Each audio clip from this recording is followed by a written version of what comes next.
as a design group sitting together, let's not cut each other, let's build together. And I think that is what differentiates a good designer from somebody who knows design, is how much heart you're putting into the user's needs. You said that always go say yes as an experiment, and improv. Like, how do you convince your dev team to be like, हाँ ठीक है कर देंगे? But when it comes to the 6th, 7th and 8th idea, by that time you've exhausted all your knowledge.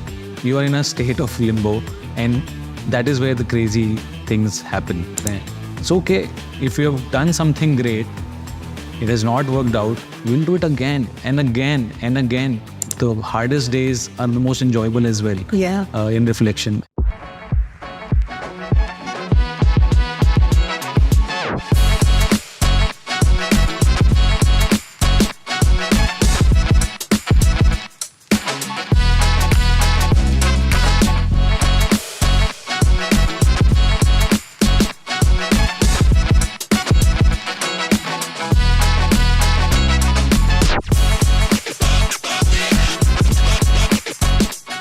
Hey everyone, and welcome to season 1 of Behind the Screens. Here I have with me Ankur Sardana, head of design at Tata Neu and an improv coach. In the past, Ankur has had a very diverse background, ranging from companies like Philips, OLX, Samsung, Amazon, Honeywell, Zomato, keep going on. So let's get to it. And hi Ankur, thank you so much for being there, flying down from Delhi to Mumbai today to be there on our show. Thanks, Dhisti. My pleasure. And thanks for calling me. Definitely. So let's get started. Okay. First, I definitely want to know about your journey. Okay. Like you've crossed across so many companies in your career and, worked across different domains. Like, you've got Zomato, Roundglass, Amazon, OLX. How has that journey been? The journey has been very interesting, to put it in less words and crisply. And it also makes me sound a little old now. So anyways, jokes apart, I think we live in a world which gives us opportunity to change these journeys. Earlier, our fathers and uncles, they used to go in a company, stay there for 20 years, 30 years, maybe leave just, once they retire.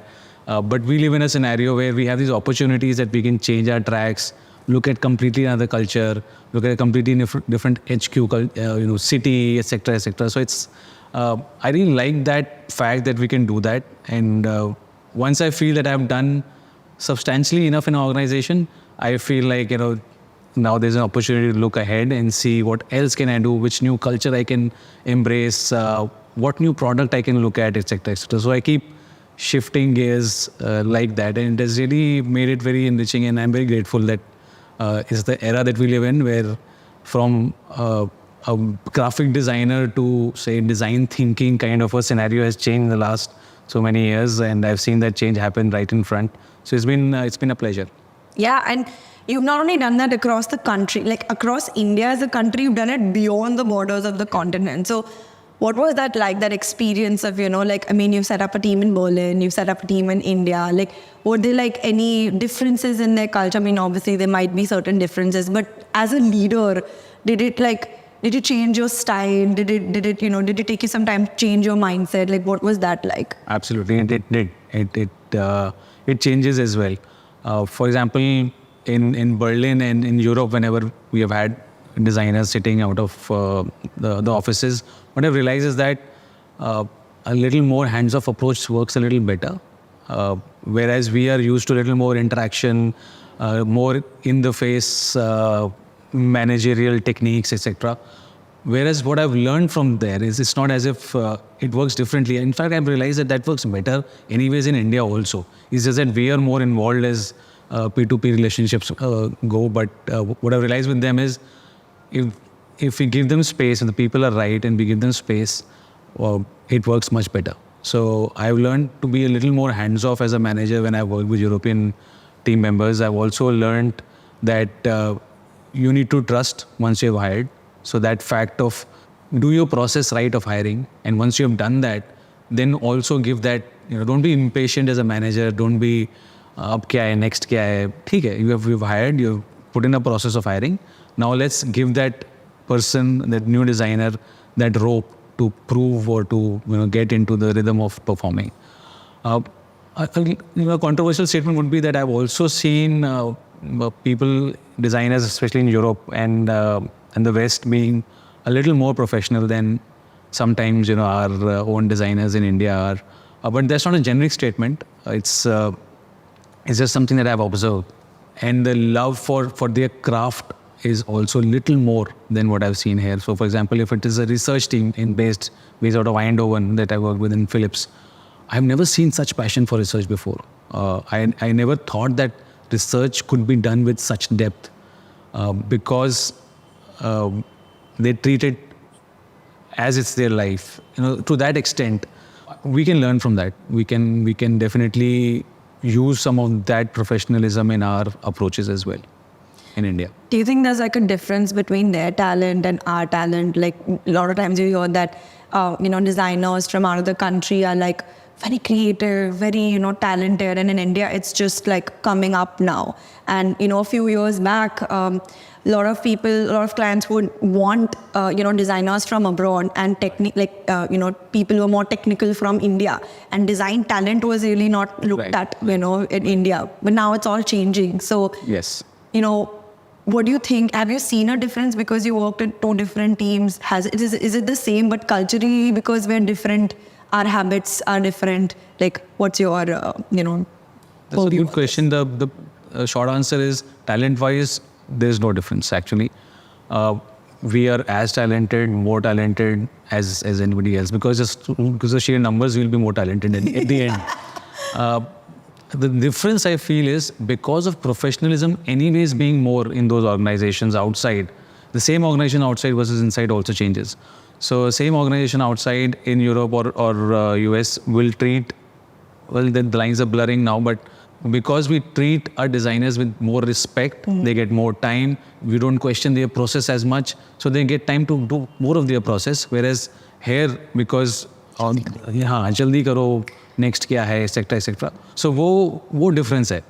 Talent में difference नहीं है. It's the way we treat our designers and let them perform wala scenario. But as you said, it's drastically changed in the last 7-8 years. Sometimes there's no difference at all. There was a time when design teams in India were doing the back-end work of design. Mostly either B2B work or back-end of the consumer products as well. But that's not there anymore. We are, I think, at the forefront of anything from Samsung to any of the large organizations such as Microsoft, for example, Google. We are doing all front-end work. So I think we might just be the leading design force in the world right now.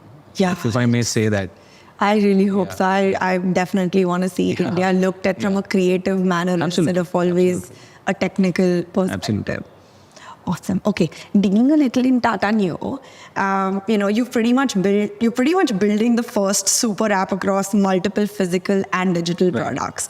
What's the difference about building this than the other products that you've built? That's a good question. The biggest difference is, when I work in a product, say I'm working for a particular product like a Samsung application, calendar application, or Samsung OS that we are working on, a mobile OS. We will look at consistency, product principles, design principles, all for one single product, because there's one brand that we're talking about. Yeah. Now, the moment you move into Tata Neu, we're talking about a universe of brands coming together. And those are very established brands. Some of them are the best brands of the world. Taj, we're talking about Tanishq, we're talking about Tata Motors, we're talking about Big Basket, 1MG, all big brands with obviously a lot of design talent within them who have built those brands the way they are. Now you're going to bring all of those experiences together on one single app. What it does is that you need to create not just a system, but like an unsystem or a system which is actually not consistent. So it's a misnomer of sorts. It's like an irony that you're creating a system, but you're creating a system for it to be almost like a no system or an unsystem, as I say it. So that different brands, different experiences can come and fit and have their own journeys, which can be distinct by themselves, which is drastically different from any other product that I've ever done.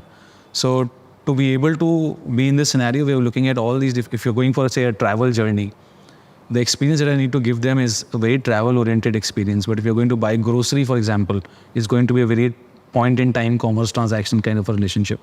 So how do you manage both of these on the same platform, connecting these through some thin threads, but letting them open and having their own experiences?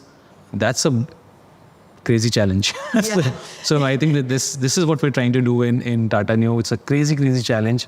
We're very excited that we are on the right track. Of course, there's a lot to cover for in the next 1 year, I'm sure, and but it feels to be on the right track. So one of the most important things, I think, when you're talking about Tata Neu is that storytelling is a very important part of this application. Sure. And everyone's had their own personal stories and journeys and experiences with various brands of Tata that are there. And I think you're looking at it probably from a perspective that I would like to connect all these different stories and make one larger story to make the journey easier for the user. So how important do you think you've applied the principles of storytelling or the thought process of storytelling in this application? It's very important. The storytelling for us is going to be exceedingly important as we bring in all the brands together. As you said, all brands have their own stories. Now we're knitting them together, and all of them under the Tata House of Brands. So I think what we want to do is we want to take the focus from just pure commerce to, say, a relationship-based commerce, which is not just point in time that you come to us to just buy us a single thing, but you look at us throughout your life for different occasions, for different events, different life stages. And to do that, we'll need to bring in the right value propositions and stories into it. So I think that's a journey that we are onto, and I'm very excited that if you look at our branding during IPL, and if you look at the advertisements, we're moving towards that kind of storytelling. One of the campaigns was around Mood Hi Badal Diya. So we want to change the mood of people when they come to Tata Neu app, and not just, so trying to build a relationship with our customer base and not just a point-in-time commerce. So Ankur, you were telling about storytelling, right, in your previous answer. How important do you think it is for us designers to really understand storytelling and, apply it in whatever we do? Extremely important, Dhisti. I feel that storytelling is an inexhaustible resource for designers. We should just use it as much as possible. Jitna bhi karoge, kam hi rahega. And that is surprising that we don't use it enough. In fact, I would say that it's a skill that should be taught properly at design schools, and all designers, all people wanting to get into design should look at storytelling as a very important toolkit. We have our Adobe suite and we all have Figma and everything else. But with that, we need this whole thing of the storytelling bit as well, because content ultimately is 40 to 50% of your whole thing. If you don't wrap it up in the right story and present it to your audience in a way that they grasp it, they react to it, then what's the point of the whole content piece as well? So I'm not denying the importance of content, but what I'm saying is storytelling as a skill set is extremely critical for all design teams, all designers wanting to do well in this field. Can you give me an example of when you used your storytelling skills to really sell, what you wanted to talk about in design? Could be anything. Could be an experience with your boss, or it could be an experience with your team. Could be anything. So I use a lot of different techniques at different points in time. For example, if you're presenting to say an audience which doesn't have time, a CXO level audience, we have to understand they're coming from a scenario which they looked at, say, a previous presentation before. They have had a difficult conversation in the morning with a large team. And we have to understand that these people are coming with a lot in their minds. They're sitting there, but they might not be there.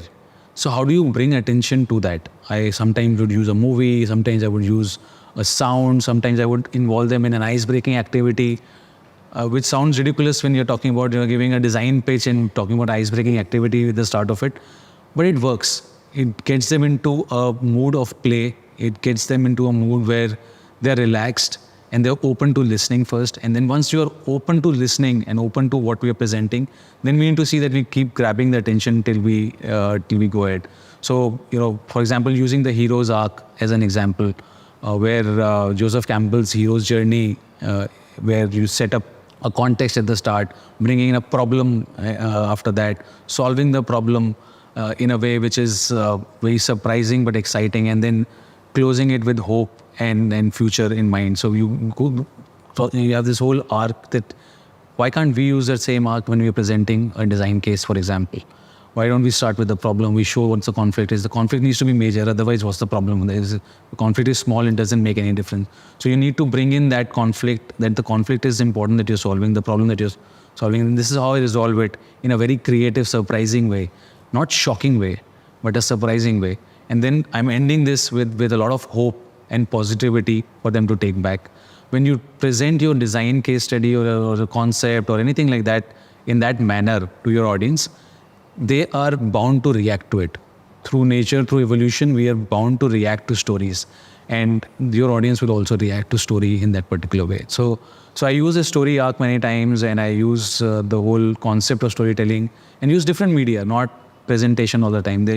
Again, your audience must have seen presentation since morning, etc., etc. They don't want to see another presentation. Use some theatrical technique, use some sound, use different media if possible. Give some printouts, hand over something in their hands, and use all these gimmicks, not gimmicks, these are actually techniques, all these tools and techniques to enhance your content and reach out. So I think this is very critical, and we do very less of it. We should do much more of it. Nice. I caught the word theater while you were talking. Yeah. So I wanted to tell the audience that, Ankur's been an improv coach. And how have you used improv in, designing? Like, how have you managed to cross match everything that you've been doing from two different creative, Right. skills that you Right. I think it has made my design journey much more layered than what it would have been if I had not studied theater or improv. And because you learn things from one form, and it must be true for other people who are pursuing couple of or more than two thoughts. I see marathon runners bringing in their thoughts from marathons into their management styles and so on and so forth. So similar thing happens with me. I bring in a lot of my improv into design, and take design into improv as well. Some of the ways that I bring improv in, the basic tenet of improv is yes-anding and building together. So I can't build alone. I need my partners, my group, and I build with them together. There's so much of negativity. For example, if I say anything to anybody today, you're tuned to find a problem in that argument. That's how we are as humans. Mm-hmm. We try to find, बोल तो रहा है पर गलत. मतलब कुछ सही नहीं है. There's something wrong with this thing, and we're just trying to find till we either get convinced or till we convince the other person that you're wrong. We just keep going into this argumentative understanding. Improv says, hold on, just say yes for a while. Just say yes. Let's see what happens if you say yes, and you build on that rather than saying no. So the philosophy is called yes and. Oh. And this is exactly what we need to do in our brainstorming sessions. For example, when we have, as a design group sitting together, let's not cut each other. Let's build together. Let's build get this culture of building in, and beautiful things happen when you do that. When you keep building on it, and that's something which I really love. Another important thing in improv is that because you're unprepared by the format of the performance, a lot of things do not work on stage. So you go on stage, you're doing a scene based on a suggestion from the audience, and you're not prepared for it. So it doesn't work sometimes. The scene might not create any laughter or any emotion because sometimes things don't work out. And we call it the scene has bombed. Wow. So the scene has bombed, and you have to go back off the stage and come back again for the next scene. Within a second or within a couple of seconds, with the same rigor that you have gone for before it got bombed. What it does is it just cleans away the whole thought about failure. So once you keep doing improv, and it's not just for design, but in a lot of things, but more so in design, because a lot of stuff that we do does not get implemented and should not get implemented, because sometimes we create stuff for vision exercises or for conceptual understanding or for inspiring other people. And many young designers get disappointed, यार कुछ बन नहीं रहा है, 3 महीने हो गए, मेरे तो concepts बस चले जा रहे हैं. It's okay. If you have done something great, it has not worked out, we'll do it again and again and again. And so this whole fear of failure also going away has really helped me. So I don't mind going on a presentation stage to show a concept which I know will get bombed. But it's okay. If we don't bomb 20, 30 things, those 3 things which will change the lives of millions of people might not happen also. So it's like this fear going away, which is, I think, very, very critical, not just for design, but a lot of other fields where we have to come back again and again with a different thing, where failure chances are very high. So this is something, again, which I've brought in from improv. Many beautiful other things. And I'll speak on one more thing, which is the whole ensemble bit of it. Like in improv, we don't say it's a group or a team. It's an ensemble, and there's a difference between a team and an ensemble. And you are a co-founder, and you have a team. How do you run that team? Do you run that team as a team, as a manager and a team, or an ensemble where we are all driven towards a common purpose, and we'll have your back whatever may happen. And if you don't work, you have some problem, I'll come in and pitch in. And that kind of sporty feeling, which improv brings in, which I feel is also great so usually I try to, set the manifesto of the team. What is the manifesto of our team together? There's a lot of emphasis on bonding together. Before we get to work, we will do the work as well, but there's a lot of emphasis on bonding. Which makes us an ensemble and not just a team. So I think that's, again, something that I've kind of derived from improv. So yeah, that's very interesting. A lot of influences. Yeah, definitely. Yeah. I have one very interesting question, which is what you said. I want to be an ensemble. I don't want to be a manager, and I try very hard to be an ensemble. But I'm so stressed out, sometimes because of crazy deadlines and deliveries, etc. As a design leader, what point should you realize that, listen, take a pause? Like, your team has worked very hard on getting something through, and you're severely pressurized, to deliver, and you're at that iterative stage. How do you know, when to, be like, it's okay, we'll figure it out, we'll move ahead, or be like, okay, we need to figure this out now because, we have this deadline on our head and we need to get this through? We need to be real. These are real situations, and this will happen. How I deal with it is that I have made it very clear to myself first that for me, both are equal. The process and the product are going to be equal, and we'll stick to this no matter what. So it's a commitment to yourself that one has to make. There'll be still some realistic deadlines. There'll be still some pressure situations where this might still break, but I just try to move it to say 99%, 98% I'll not break, and let it be process and product almost equal, and sometimes process wins. And because process wins, my ensemble would lead the deadline most of the times.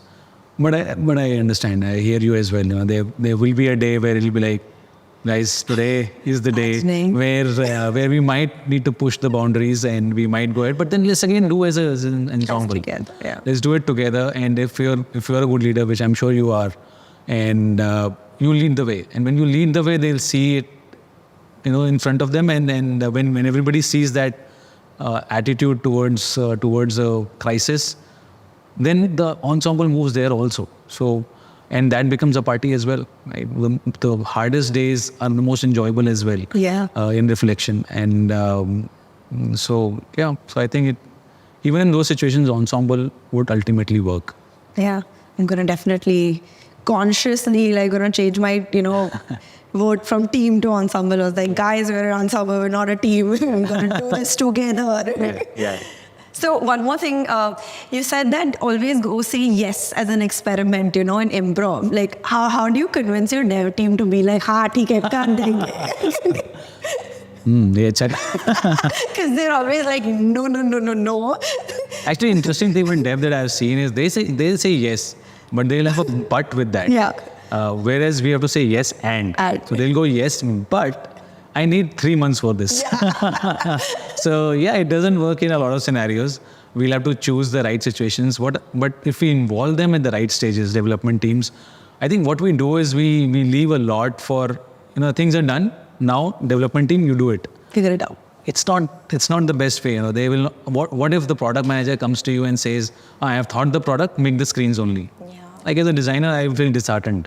I have my UX research process, I have my UX process, I have to make personas, journeys, and then, then I go into wireframes, I'll make my designs after that. Yeah. And here's the product manager saying that मैंने सब कुछ सोच लिया है, अब तुम design बना दो. Yeah. So you feel bad. It's the same thing which happens to the tech team. I think what we miss is clear communication and involvement.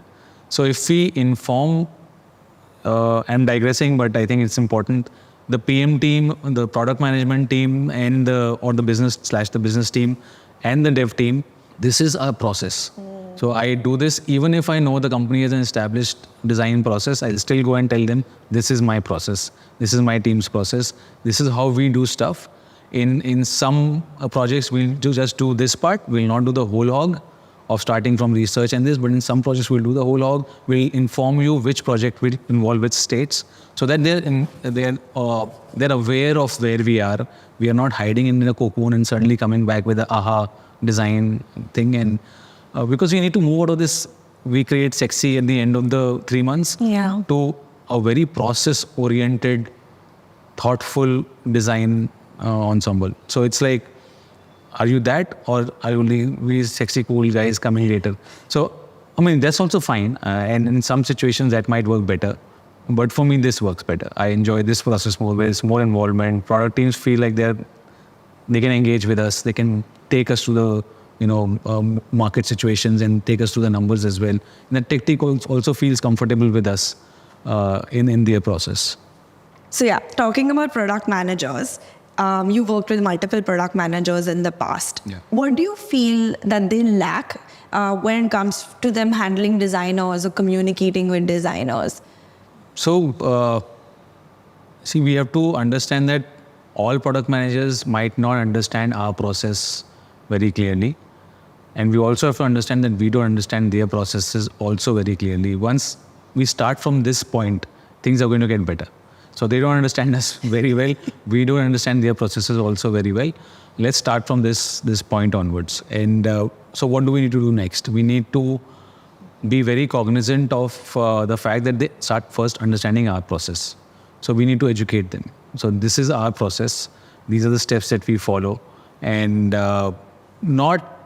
and I said that in the previous question as well, not hiding within our cocoons and then suddenly coming up with solutions, but telling them about the process. We are designers are very worried about showing half-baked things. And because वो comment करना शुरू कर देगा, उसको दिखाएंगे तो PM को, and etc. Tell them not to comment, but tell them where you are in the process. It's okay to show half-baked things and tell them this is a part of our process. This is where we are. Currently, we are at stage 3.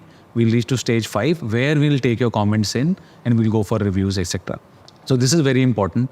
I think it's also important from our perspective to understand where they are coming from. They are waiting for us so that the execution can start, for which they are completely responsible, and they need to look at the whole perspective in terms of numbers. So they are the glue which is connecting the 5 or 6 teams together. So we have to understand their panic as well, because they are waiting for us to deliver, to move, because we are a bottleneck for them in a lot of ways. So until we understand them, and sometimes it's interesting to break it down and say, okay, fine, we'll not give the whole design in one go. We'll break it down into chunks and make their life easier as well. So they know, okay, fine, the designer is understanding my problem. Now I need to understand the designer's problem and go hand in hand. This relationship is extremely, extremely critical. I think for the success of a product, the product managers and designers need to have a lot of respect for each other. There were a lot of instances in different organizations, but I'll talk about OLX, where we were trying to build a feature where the users have to take a video of their car and upload. So it's OLX Autos that I'm talking about. And we had a very clear business requirement, and it came to the product managers. They thought it's a very clear-cut case. You take a video and then that's about it. So we need some designs around how to upload a video, and that would be it. So a short timeline, etc., etc. It came to us, and we realized that it's a very difficult problem to solve. How do you shoot a video in Indian conditions? Sometimes there's no place to shoot a video, and all those kind of stuff. And people speak while recording, and what will you do? The noise. There's so many different aspects about it. So we need to educate people how to take a right video, and we got the PMs involved in research. We got them to interview with us. And some of the PMs are always willing to do that, and some of them feel that it's a waste of time. But the ones who are good, they will always want to understand the user's perspective. So we involve them during that phase, which is where we are researching. Then we involve them in brainstorming as well. Again, while we're thinking, and in brainstorming, if you ask for people for ideas, people will come with obvious stuff. And then we introduced techniques like crazy eights, where you come up with quick ideas, affinity diagrams. How do you bring in creativity to the process of brainstorming, so that they also feel that, oh, I was being involved in a creative process. So you involve them again, and you involve them in the process of selection of the high level ideas that we finally came. And we came up with patentable ideas through that workshop, and involving them again in the patent process. So we're involving them in the process where they feel equally important of the ownership of the creation of the idea, and it's more meaningful. So and I think it was one of the best features. We made sure that you can take a video from an angle where how do you give instructions, 3D based instructions to people to shoot while they're taking their car. How much of the video is the right video, etc., etc. So it was a very interesting exercise, and it became a very nice feature later as well. So that's what I've seen. Whenever there's more involvement, whenever you have teams which are working together in terms of PMs and product designers, it just becomes much more meaningful, and there's a rhythm to the whole process. Yeah. I really like it that way. Nice. What's Crazy 8? Crazy 8 is a simple format where you have to come up with 8 ideas in a crazy amount of time. You can restrict the time to 5 minutes, 10 minutes, whatever you feel. But you have to come up with 8 ideas. The thing happens is that the first 2 ideas are the obvious ones, which you have seen somewhere or which you know already, and you're not thinking hard. But when it comes to the 6th, 7th, and 8th idea, by that time you've exhausted all your knowledge. You are in a state of limbo, and that is where the crazy things happen, where you write something which is crazy, which is very interesting. I really love the exercise because that pushes people to go beyond than what they've been thinking. It's just a simple exercise. So you do the exercise, you have those 8 ideas from different participants, you do an affinity, you group the ideas together, you vote on it, choose the best groupings, and then go deeper into those ideas. That's a simple brainstorming technique that is used by a lot of teams. Nice. Very interesting. Okay, so talking a little bit about your love for building teams, when you have to work from ground zero for building a design team, how does one initiate building a team? I think when it's from real ground zero, then I take some time to understand what is the requirement of the organization, the different organizations and different maturity levels. For example, in a Samsung, you don't need to explain what design does. But whereas in a startup or in a scenario like Roundglass where we're consulting, there would be scenarios where you have to just teach design first, evangelize designs, concepts, and then, so you need a different kind of team. You need team of storytellers, you need team who is there to evangelize more than actually do, whereas in some other scenarios, there was something else. In some other scenarios where design has been perceived only as a visual design input, and the whole design thinking process is out, research is not done. In those scenarios, you might want to prove that visual design, yeah, okay, fine, you got me for visual design, I'll do it. But then later I'll bring in the rest of the things as well. So you get a foot in the door with visual designers first and then bring in the rest. So it's very important to understand what the particular organization needs at that particular time. How mature are they in understanding of the design team itself? Is this the first design team? Is this an evolution of a design team? So all of these things come into consideration, and then I try to understand what would it need. Would it need creators more? Would it need storytellers more? Would it need researchers more? And accordingly, I try to mix and match things. I've been lucky that a lot of people who have worked with me in the past, I can tap onto them, call them over, and the right person for the right job. And so that really helps, those connections over the last 17, 18 years. So yeah, that's what I do. Yeah. Who were your first hires when you're building a team? As I said, it will depend a lot on the organization's maturity and understanding of design. But there would definitely be storytellers involved, people who can tell good stories, who understand that the knack for storytelling. I think they would be definitely there, and the creators, which is like the hardcore visual designers or the UX folks. A couple of them definitely coming in very soon, because if that is not there, that's like a bread and butter. We need to move stuff. So I often say there are 3 stages that you see in that how we help the organization. We support the organization as a design team. We improve what has been done in the product, and we ignite the organization. So there are 3 different stages. So yes, you need to support, so you need to bring in those people very quickly as well. But parallelly, we have to invest in the other areas as well. So improvement, I typically explain as the next launch or the next version of your current product. Whereas igniting is seeping into the DNA of the organization, becoming part of different kinds of brainstorming sessions. Even if HR has a brainstorming session, they should call you. I mean, that's the culture that we should have finally, in terms of, you should understand that the people who bring in creative thinking across the organization as a design team. And that's how I call that ignite. So where we're not just doing the product, but we're actually helping the whole organization getting redesigned is where we should look at. So it's a long journey. It happens in different ways in different organizations. We need to start with support usually, but in some companies have already evolved, we can start with something else. But invest in other areas as well, so that it somehow comes together at the right time of maturity. Wow, that's so cool. Like, that's very well said. Thanks. Okay. What are the key qualities or characteristics you look for when selecting team members? Skills to start with. What are the core skills that I'm looking for at that moment? If it is a visual designer, I look for a style. Does this designer have her or his own style and is not following the trend? It might be a very slick designer with very, very sophisticated use of tools, but doesn't have a style. I feel not comfortable. I would like to see visual designers coming with their own style. So for visual designers, I think that's very important. And for UX folks, I look at, they know the process, but do they understand why this step in the process, and they really love the process or not?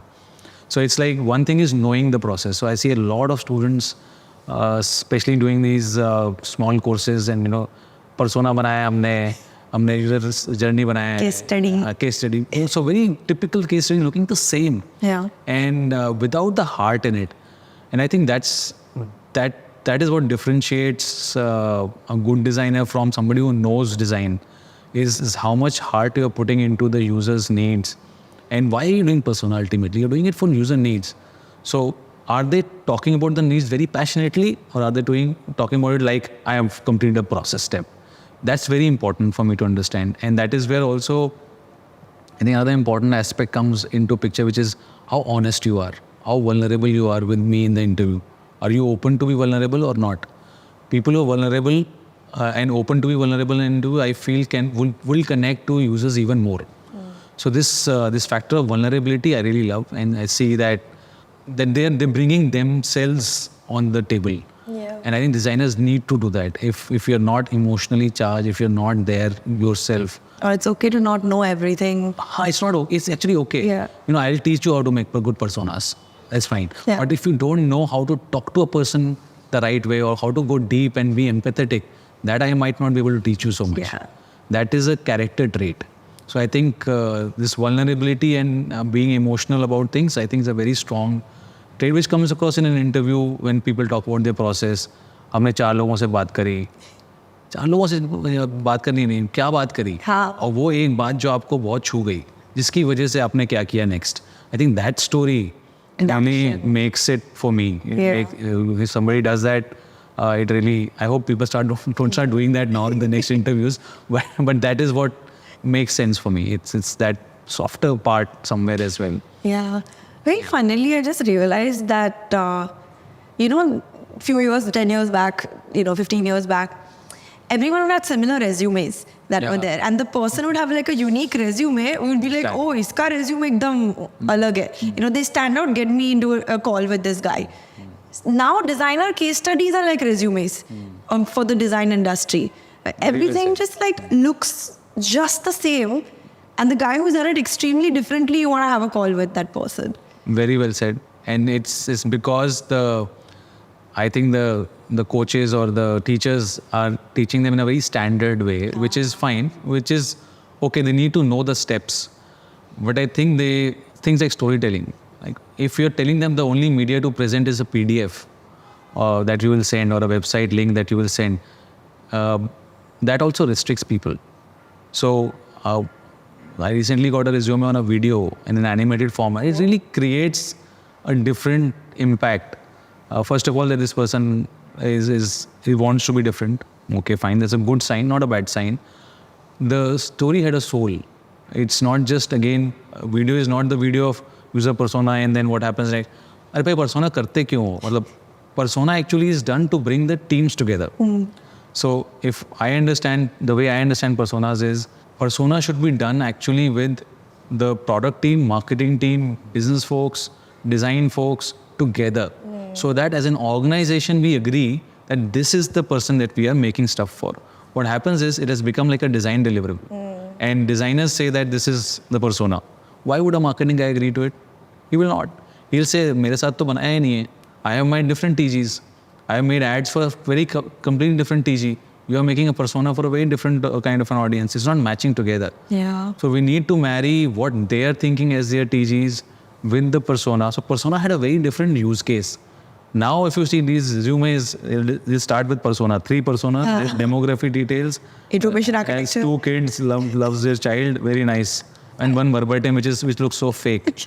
So टेम्पलेटाइज नहीं कर देना चाहिए. We should try to सी कि ये क्यों किया था, उसका पर्पस क्या है.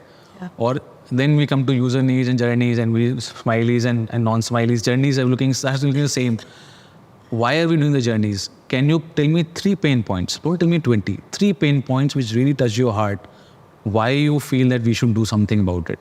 I think those are the soul sometimes get missed in terms of templates, which I understand is important. So you need to teach the students that there's a process. It's very critical. But also ask them to go much deeper than what they are doing right now. So completely agree with you. This is happening with me a lot. Similar, absolutely similar kind of portfolios these days. And this is not a good scenario to be in. Yeah, I want to tell you one experience that I had. We interview hundreds of designers, at Pineapple for various roles. And I've been doing this for the past 3 years. And just recently, after so many years of going at it, I got on a call with a girl. And I had my set of questions ready that I wanted to ask her for the role. And she's like, hold on. And I was like, I was getting into my groove. She's like, hold on, before you ask your questions, I know you're going to ask me, tell me about yourself. I know you're going to ask me, kya kiya hai, everything. She's like, wait, I will take you through a PPT of my entire experience. And she just started, and it was like an entire story of her journey and everything, and answered like 80% of all my questions that were there. And I was like, how soon can you join? After that, because it was so well thought through, and one out of so many. Right. So, I totally agree. I think for us also, to just filter people and to understand who's the right fit, we need them to be utilizing their entire vulnerability, like you said. Dhisti, I think there's an important factor here, which is it is still happening in good design institutes. You still get that depth. So it's not, it is from the new design schools that I'm seeing this much more. And especially the short courses that I'm talking about. Yeah. Because of course, in 6 months, they have to teach you design. So what can they do? They'll teach you these 7 steps and they'll teach you that this is design thinking. But that's not because, and you don't need to learn visual design. You just need to do these 7 steps and you'll be a UX designer. That's what they're told. And poor folks, they feel that that's the right way to look at it. In good design institutes, you're still getting students who are looking at it. If you look at, I don't want to name a few and destroy the reputation of others, but there is IIT Kanpur, there is IDC, there is NID, there is MIT Pune, there is Srishti. And these institutes, if you look at the students coming from there, they still have that thought process of going much more deep. Yeah. And which is missing in these short-term courses. And so I think we need to look at that fact also. Are the teachers and the faculties and the coaches themselves like that or not? Are they completely business oriented where they're trying to produce more UX designers? Because what that will do is that will spoil the reputation of UX design in any ways.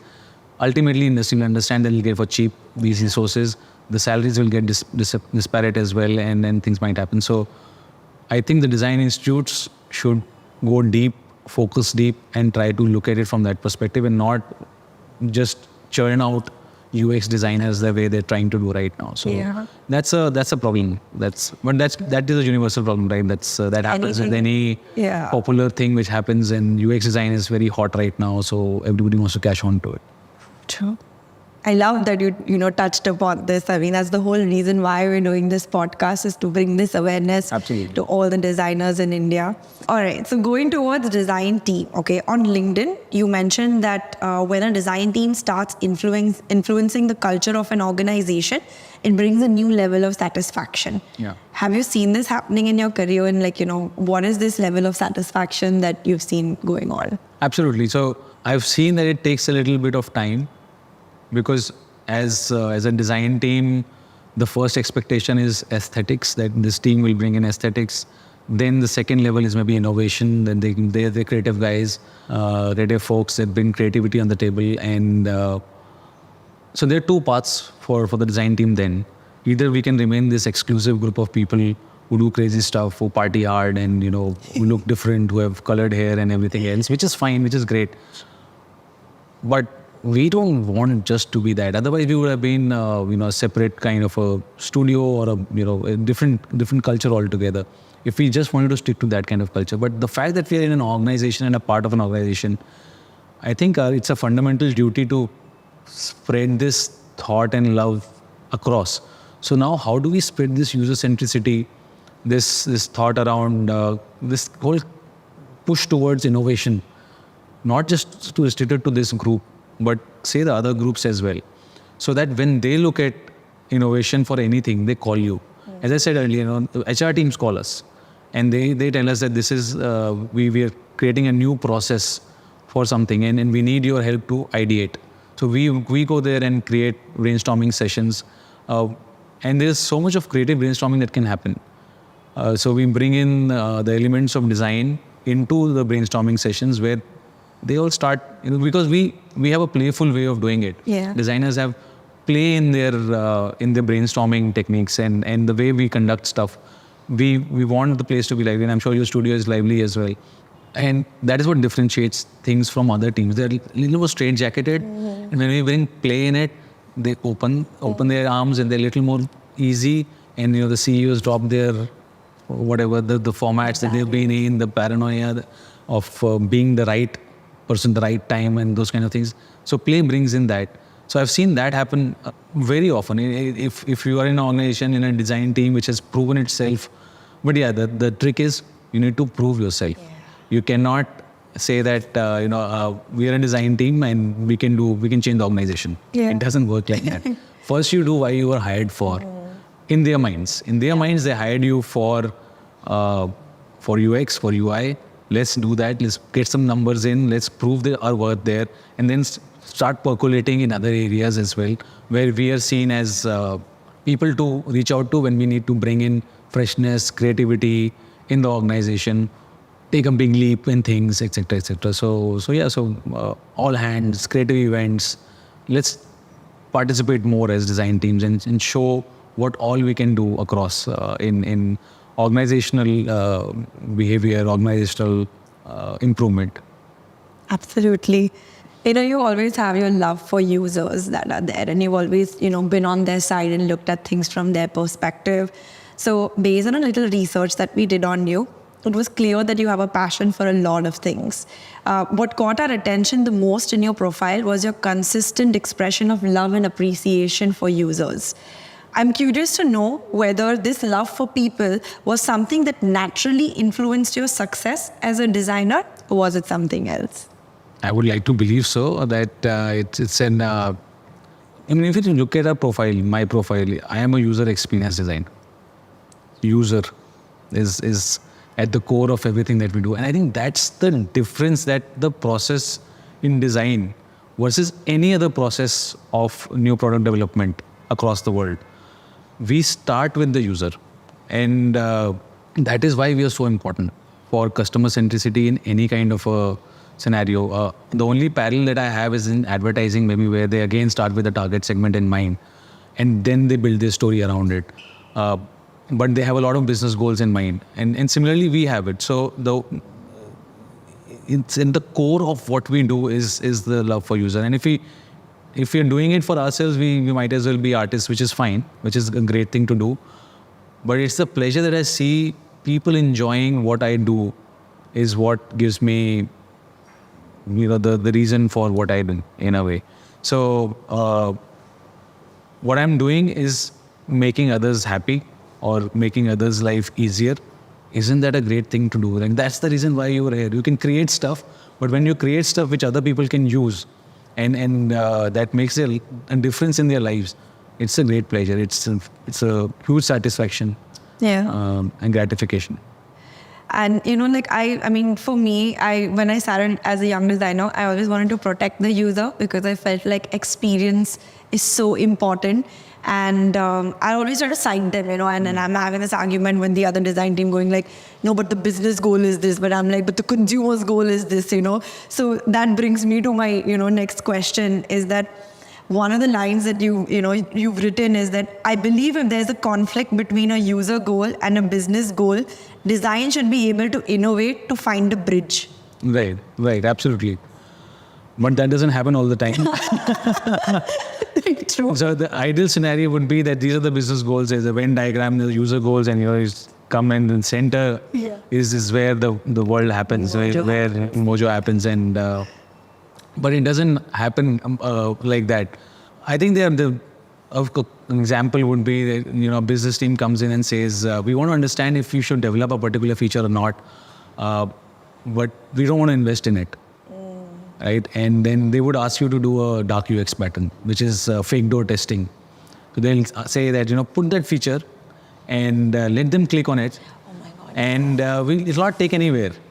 Because it's fake door, and this is not a user goal at all, right? This is a completely anti-user experience that can ever happen. So you understand as a designer that okay, you don't want to invest in that right now. But you don't want to create a fake door as well. So can you make a small door instead of a fake door? Can you make the door smaller? Can we push the team towards that? Okay, don't make the whole set of features, but can you still make this one thing so it doesn't get stuck? At least opens and then you say, coming soon, informing you, we'll reach back to you, something like that. Or even better if you can do a smallish feature rather than a whole feature. So we need to convince the teams as well. But we need to understand that something, just if it takes 4 months to create that feature and you don't have that amount of time, instead of a fake door, let's make a transparent door or a translucent door, which is not a completely wrong thing to do, but not the best thing to do as well. So those are compromises, I think, which we can help the team take, which doesn't completely destroy the experience and still helps the business goal to achieve what they want to achieve. Similarly, with a lot of sale events, with a lot of so now marketing wants to get their numbers, and they'll put a lot of sale everywhere. Now they want to put sale on the whole page, but there is a problem with the users as well. There's a thing where they'll just scroll, they'll not see what's happening. So if you put sale on everything, it'll not work out. So we'll have to explain them to just try do a little A/B. You'll see yourself that the clicks across have gone actually lesser than when you had lesser number of sale banners, for example. So I think these are the areas where design can come into picture and start giving suggestions and solutions to how things can improve. So we have to be very consistent with that. Banner blindness is the word I was looking for. Is a very big thing, and in our app, for example, banner blindness is very important. So we need to tackle it. There are a lot of different ways that we have tackled banner blindness, and so we have given. For example, we were a dark theme earlier, and everything was in a dark theme. Everybody said, no, we are a dark theme. Let's not change it. It's its identity. But what we also realized that people were just scrolling through the whole page. There's no break. We need to add more colors as backgrounds. We need to add dividers. We need to add sections so that we need to add docs, things in doc to get by themselves, etc. So we brought all these into the UI, which really helped the numbers and improved, in fact. So we'll have to, I think, sometimes teach and and learn also from what's the exact business goal, how can we help.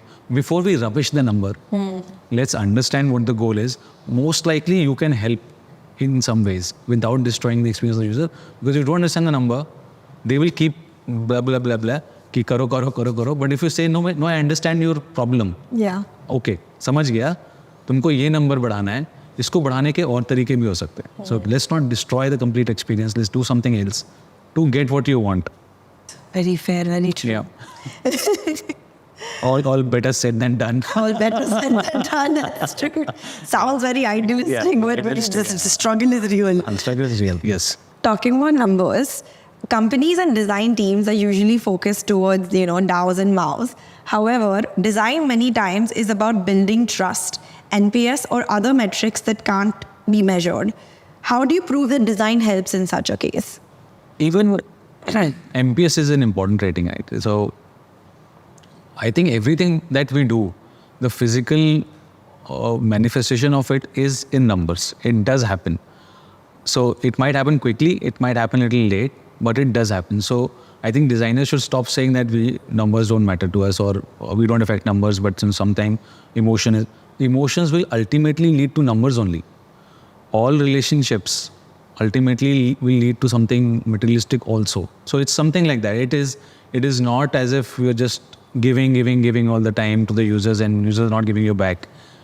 So there is nothing that you do, even in, for example, I can take an example of a lot of applications use trust tags, or we bring in trust and all that. If you do it right, at the right times, at the right moments, then it does create an impact over a period of time. If you show the right videos, right content at the right time, it does create an impact in the long term. So I feel even if it is emotionally based content or emotion based features that we have put in something, it might take a little time, but it'll revert. Or you can take a quick check. You can do quick ratings. You can understand do you like this or not, those kind of things. Do an A/B and understand that if people are liking this or not. So we should stop saying that sometimes, we don't do numbers. We do numbers. Everything that we do will translate into something which is useful, productive and materialistic and tangible. That will happen. It is the time cycle that we're talking about. Some things might happen. The problem is that with marketing and with business, they're looking at very quick gains. Yeah. Sale for the weekend. So they want to cash on the weekend. अभी उसमें हम लोग कितना कर लेंगे? ठीक है, we can do something. But what we do has a long-lasting impact. There's a long-termism associated with what we do. And so ultimately there'll be impact in NPS, in bounce rate, in DAOs also at some point of time. The DAOs and MAOs are problematic because they're very instant. Yeah. But with NPS, with overall ratings on the Play Stores and iStore, so there we do make an impact after a certain point of time. So let's not say that. We make an impact short or long. That's the question. Yeah. We talked about motion design behind the screens, Yes. on the screens. How does motion design, influence the way any kind of design that goes out in the market? How important is motion design as a critical skill these days? You asked me about the first hires in my team. A motion designer would certainly be in the first 3. Yeah. Because I feel now that I'm myself not a motion designer, but I'm a lover. And I've realized that the world that we live in and the apps that we see, the things that we are used to, the delight and the effect, the importance of motion design is extremely high. And if used well, not overused, it can be the single most critical factor between one app versus the other. It's that important. And I've seen the benefits of it. I've been in a scenario where there was no motion design at all. And now we are in a place where we have motion design as a very critical aspect, and I think it's only going to increase. The trick is not to overdo it, to have a philosophy behind your motion design. And I see motion designer coming with those philosophies. So it's not random motion design. There's a logic to if there's a ball bouncing, what's the time that the ball bounces? How do you relate it to the other swooshes that you have inside the application? So there's a vocabulary of motion design which then plays substantial role in the design system as well. So I don't see any further design system in the coming future without motion design being a very critical component of your design system.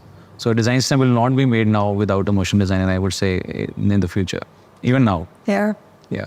Absolutely true. And makes it also so much more interesting to go through a design system that can take you through that journey. This is delightful. Yeah. We say that such a design is delightful and of course functional and useful and all those things as well. But the delight which can come from motion graphics is so instant. It's a very instant delight which it brings. And it stays with you. Absolutely. When you see something like that compared to like a static design. Absolutely. Absolutely.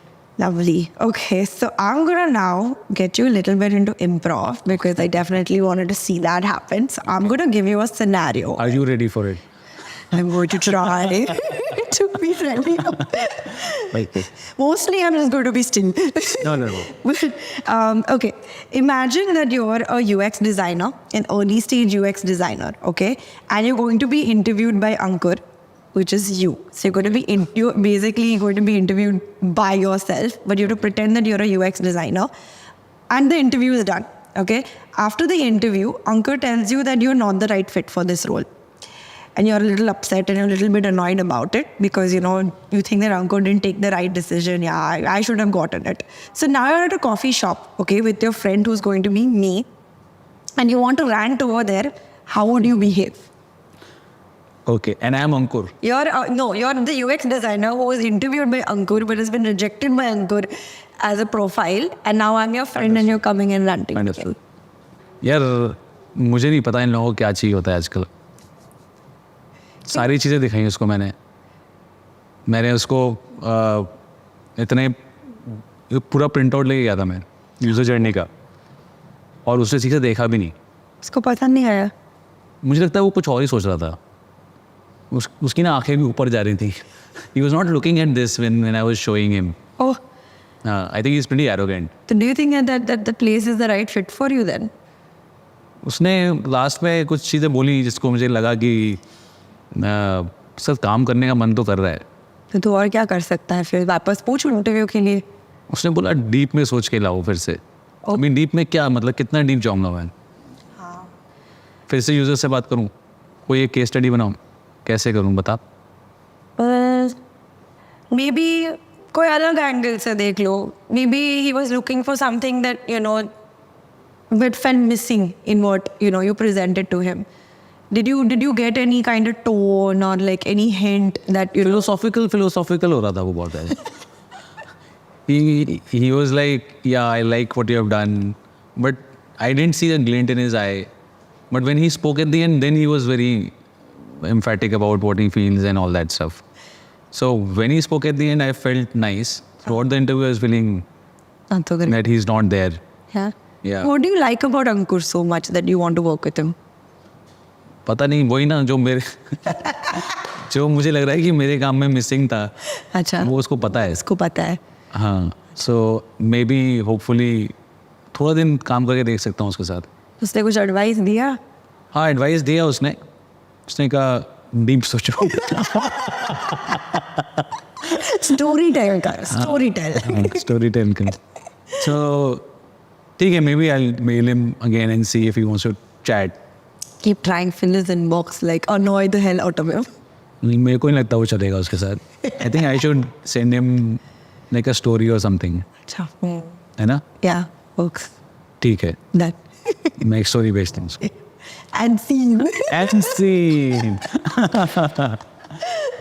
That was a fun, interesting attempt. How did it feel? Like, you have to talk from... I wanted to put myself in a good light as well. Yeah.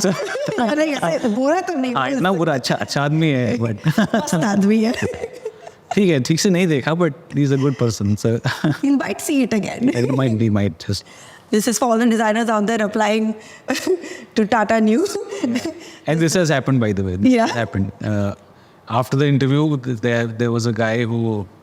So he himself, during the interview, felt that it's not happening with me. And we both felt it's not working out. Achha. And but I gave him because I wanted him. He was actually I thought he's the right guy for our team. And I gave him a pitch. sort of at the end. But by the time he had made his mind, so it was like that. I didn't reject him.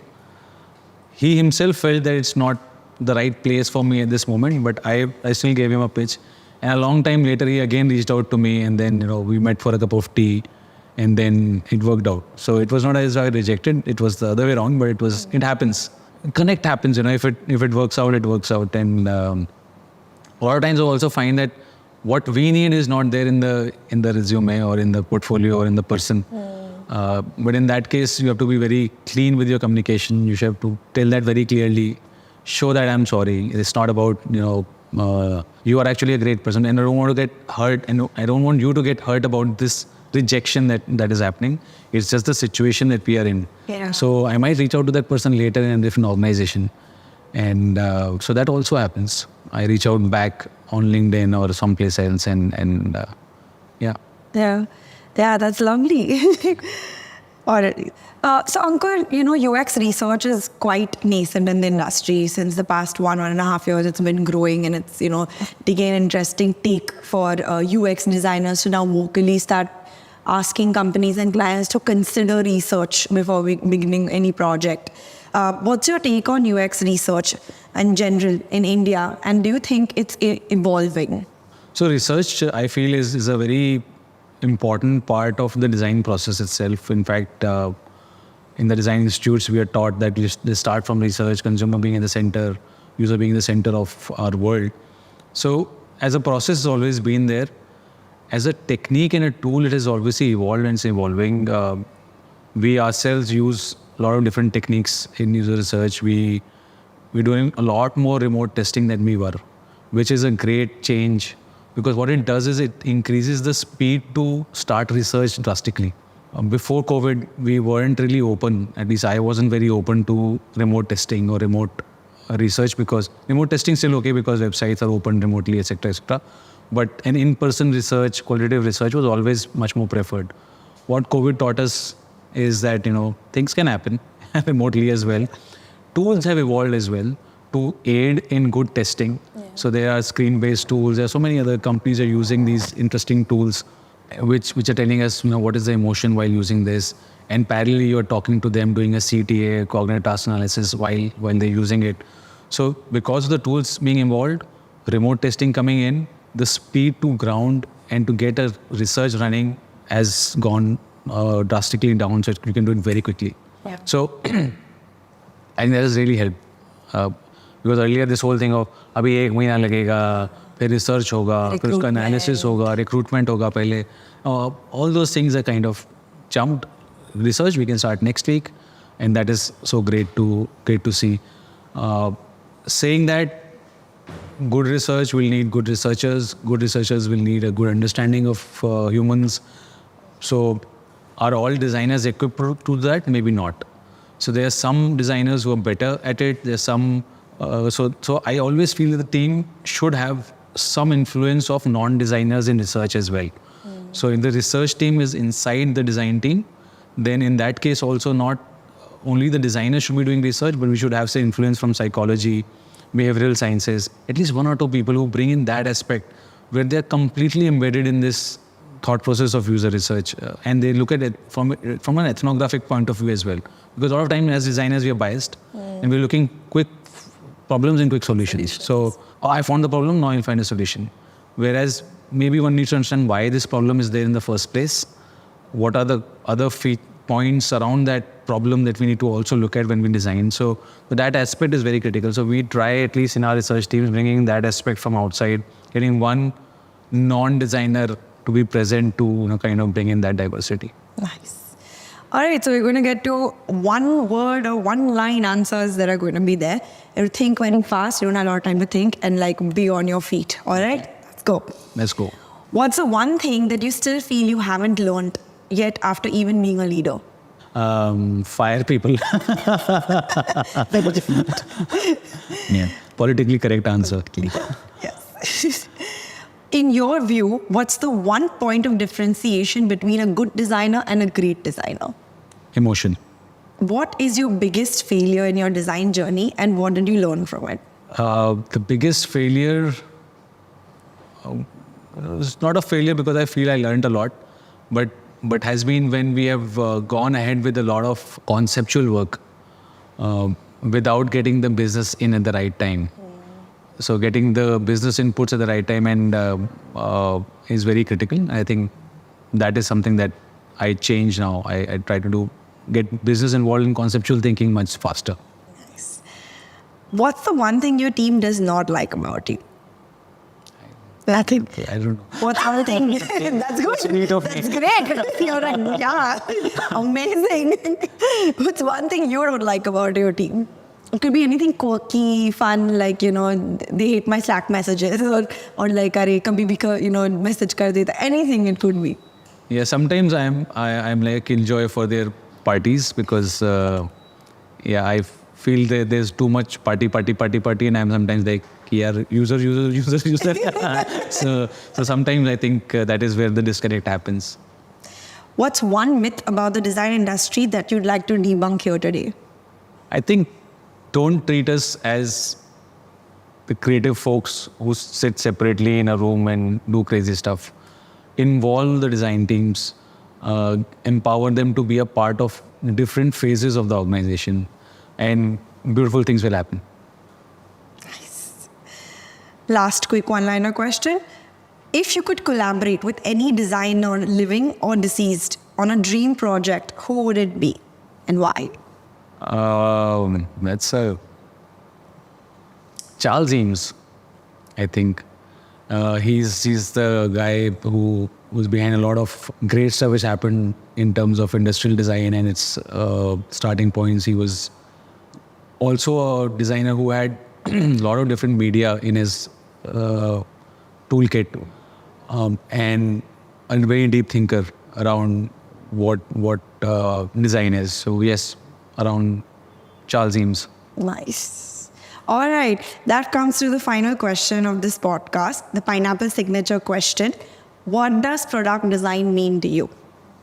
Product design is most of my life. So it means a lot because that's what I've done most of my life. And because of the fact that it let me be the person that I am, I'm very thankful and grateful that I didn't have to change a lot about myself to fit into this role.